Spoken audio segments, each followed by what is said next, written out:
rahmatullahi ta'ala wa barakatuhu. Maza Maimuna ƙarku namu ta fice dai ta sake fitowa. Na ji wani sako daga wurin ambassador. Wai tana korafi akan abin da na faɗa na ku ƙara aure. Maza ku ƙara. Kuma ta ce a gidansa ana yi. Wallahi in ana yi a gidansa ba za ta fito ta bani warning ta ce wai a hirɗina a hotel nake ina shan Benelin ba. Ni ƴar ƙwaya ce. Na ji na gode duk akan haka dai. A ƴar ƙwayar nake samun malamai ma kirana suke suna samun albarka. Mata wa'anda suka san me suke yi kirana suke samun albarka. Maza kuma kira wayata ma kullum busy ce. Saboda na goyi baya na faɗi gaskiya. Farandana don wata mai kazamin baki ta fito ta yi magana ba ruwana da ita ban san ambasadan ko ina bace ita dan na je karban visa ta hana ni. Maza ina bayan ku ƙara aure.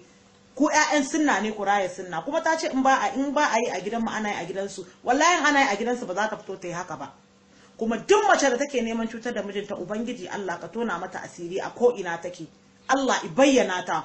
Allah ka tona duk wata mace mai cutar da miji take nema ta cutar ko take cutarwa a bai sani ba ubangiji Allah i tona mata asiri. Wallahi mata ku yi hattara.